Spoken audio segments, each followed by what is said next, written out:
The movie begins with a large hall where a man is giving a speech in front of Army soldiers and their families. Among the attendees is a family led by James Harp, an Army officer serving in the U.S. Army Special Forces. James's wife is named Brian, and his son is named Jack. During a mission, James sustains an injury to his knee and undergoes extensive training in an attempt to heal. Despite his efforts, his injury doesn't fully heal, and he begins taking drugs to manage the pain. In the next scene, James goes for a medical checkup, hoping that after the assessment, he will be allowed back into the Army.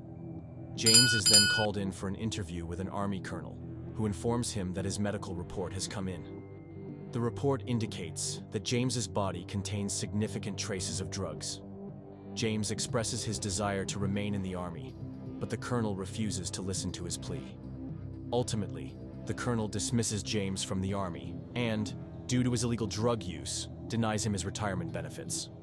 As a result, James loses his job and his financial security, which leads to significant financial strain. When James arrives home, Brian informs him that they are already in debt, and now, with his dismissal from the Army, she is worried about how they will manage to run the household. This leaves James deeply troubled. With no other option to sustain his family, James considers taking a private contractor job, though Brian strongly discourages him. She believes this line of work is extremely dangerous. In the next scene, James visits his friend Mike, who, like James, was once in the Army, but now runs a private military company. After hearing about James's struggles, Mike suggests that he could introduce James to his boss, believing that with his background as one of the best soldiers in the Army, James would easily be recruited. Mike then takes James to meet his boss, where James is greeted warmly. Mike's boss, Rusty, had previously heard of James's reputation and is pleased to meet him. Through their conversation, it becomes clear that Rusty does not have a favorable view of the Army, feeling that they used him during his service and discarded him once his usefulness was exhausted. However, James ignores these sentiments and directly asks Rusty what kind of work his company does. Rusty responds, explaining. Rusty then explains that, although the company operates as a private entity, their work is primarily government-related. They perform black operations for government departments and defense, especially in situations where the government doesn't want to take official action. Rusty then tells James about a mission in Berlin that his firm needs to carry out. Upon hearing the details, James accepts Rusty's offer, which also includes a substantial sum of money that will be delivered to James's family. This news excites James, and he returns home to tell his wife, Brian, that he has secured a new job and will be heading to Berlin for a few weeks. However, Brian isn't pleased with the news.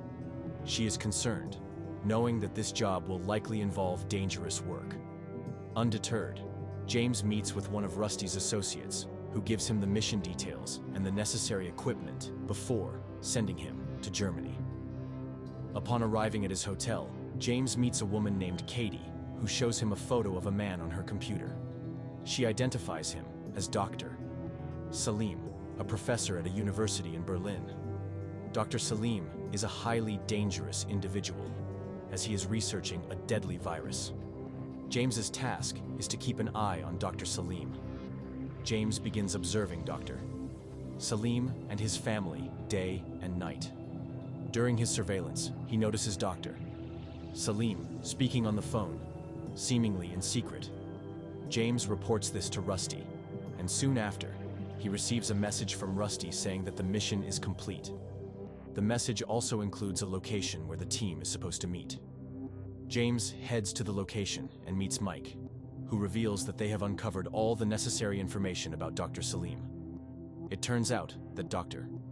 Salim is working for a terrorist group, funded by a person who finances multiple other terrorist organizations.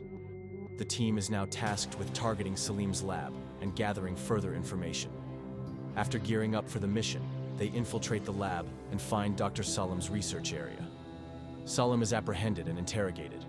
When he refuses to cooperate, Mike threatens him, revealing that a backup team is stationed outside his home. Mike warns Salim that if he doesn't provide the information they need, the backup team will kill his wife and children.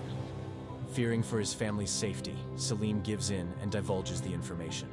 He reveals that he has been working on James successfully retrieves all of Dr. Salim's research data and transfers it to his computer. The team then copies the entire dataset and sends all the details to Rusty. Mike asks Rusty what their next move is, and after a brief wait, Rusty sends a message instructing them to eliminate Salim and destroy the lab. It should look like an accident. When James goes to carry out the mission, Salim begins to plead, saying he isn't a bad person and that there must be some misunderstanding. James hesitates for a moment, and Salim tells him that he has a copy of the research data stored in a safety deposit box. He asks James to retrieve the data and publish it, claiming that his research could save millions of lives. Despite this, James decides to kill Salim. During the operation, there's a mishap with one of the team members, causing an alarm to go off. The team sets the lab on fire and makes a hasty exit. However, by the time they reach their car, the police have arrived after hearing the emergency alarm. A shootout ensues, and after a prolonged firefight, nearly all of James's team is killed, except for James and Mike. However, Mike is severely injured, and James, despite his own knee pain, takes Mike deeper into the woods. James drags Mike through dirty water and eventually leads him to a safe spot. Mike's condition worsens, and he asks James to complete the mission and look after his family if possible. James ignores his plea and starts treating Mike. The next day, Mike begins to recover and is able to move around. However, James's knee completely gives out. He tells Mike to leave without him and finish the mission. Mike promises to return for him and asks James to meet him at the Silvana Hotel the next day. James spends some time resting and finally recovers enough to continue. He crawls out of the sewer pipes, covering himself in mud to evade the police dogs. He manages to sneak out of the area and heads directly to the Silvana Hotel, only to find no sign of Mike. He waits the entire day, but Mike doesn't show up. With no updates, James leaves the hotel and calls Rusty, asking if Mike has made it to him. Rusty responds that he hasn't heard from Mike in 2 days. Rusty informs James that he hasn't heard from Mike and speculates that Mike may still be in Berlin, or possibly dead. Rusty then asks James for his current location so that he can safely extract him from Berlin. James shares his location, but he begins to feel increasingly suspicious of Rusty. He starts wondering if Rusty might not be as trustworthy as he thought, and that they might be involved in something shady. When James reaches the pickup point, a group of bikers attacks him. To escape, James jumps into the river, and from there, he navigates through a tunnel, taking out the assailants. During the confrontation, one of the attackers reveals that they are US Marines hired by Rusty, and their mission is to kill James. After learning this, James demands to know the location of a safe house from one of the men.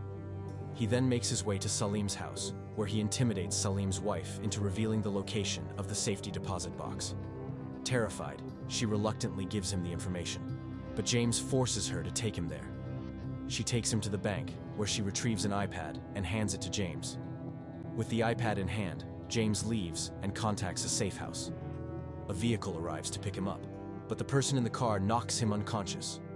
When James regains consciousness, he finds himself back in a safe house, and surprisingly, his knee has healed.